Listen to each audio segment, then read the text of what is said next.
हम रात और दिन, शरीर और आत्मा को एक मानते हैं और वे दोनों एक होते नहीं, और हम एक मानते हैं तो दुख का कारण बनता है। क्योंकि जो चीज़ जैसी है नहीं उसे वैसा मानोगे। जैसे जो व्यक्ति दुर्जन है और उसे तुम सज्जन मान लो तो क्या होने वाला, दुख मिलने वाला है। जो व्यक्ति सज्जन है उसे तुम दुर्जन मान लो, कुछ भी मान लो, तो भी दुख मिलने वाला है। तो संसार में भी जो चीज जैसी है उसका वैसा ही जानना, वैसा ही श्रद्धान होना, वैसा ही आचरण होना, ये सुखी होने का उपाय होता है। और जो विपरीतता है, अब देह और आत्मा जुदे जुदे हैं, हम रात और दिन एक मानकर परिणमित होते हैं तो वहाँ दुखी होते हैं। क्यों होते हैं? कि ये देह शरीर आत्मा के अधीन नहीं है, इसमें नाना प्रकार के आदि व्याधि रोग होते हैं। अब ये मानता है जीव कि ये मुझे हो गया, तो मुझे हो गया तो वो कष्ट जितना है वो तो अपनी जगह है, लेकिन मुझे हो गया इसका कष्ट बहुत भारी है। ख्याल में है कि नहीं आया? जैसे अपनी पत्नी को बीमार हो जाए तो कष्ट तो हमें भी होता है, तकलीफ हमें भी होती है, लेकिन मुझे नहीं हुआ, उसे हुआ है। ये वेद ज्ञान है ना, तो वैसा दुख नहीं होता जैसा खुद को हो जाए।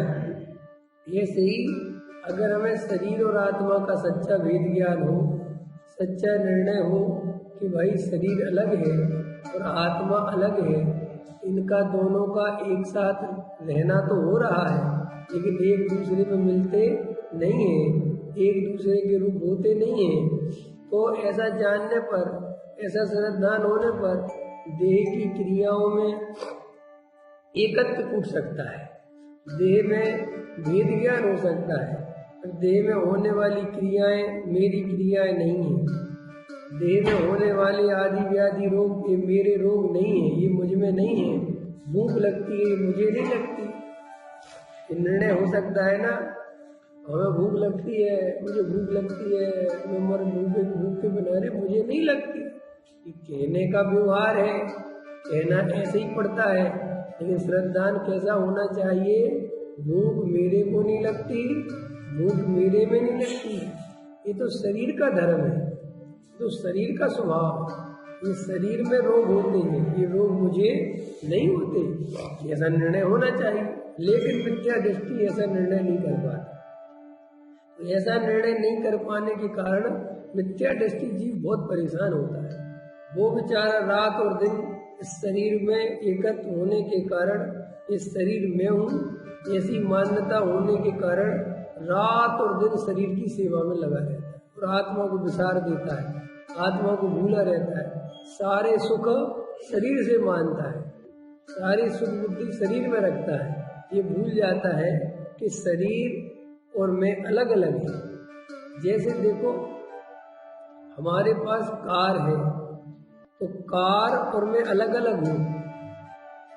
कार का ध्यान रखते हैं, कार की समय पे सर्विस कराते हैं, उसका सब जो उसकी जरूरत है वो पूरी करते हैं।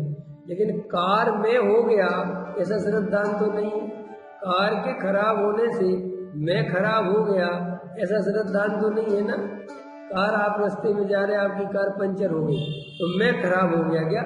मैं तो जो का देखो सब क्या लोग बोलते हैं, मेरी कार खराब हो गई। ऐसा कोई बोलता है मैं खराब हो गया? और जैसा बोलते हैं श्रद्धान भी बिल्कुल वैसा ही है कि कार खराब हो गई है, मैं नहीं। कोई कहे तो आप भी खराब हो गए, नहीं मैं तो जो कहते हूँ। जैसे वहाँ कार मेरे से भिन्न है, कितना सच्चा श्रद्धान है।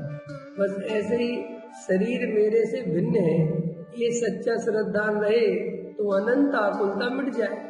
लेकिन अनादिकाल से इस शरीर और आत्मा का एकत्व होने के कारण, एकत्व बुद्धि होने के कारण, कर्तृत्व बुद्धि होने के कारण, मिथ्या दर्शन होने के कारण शरीर और आत्मा को एक मानता है।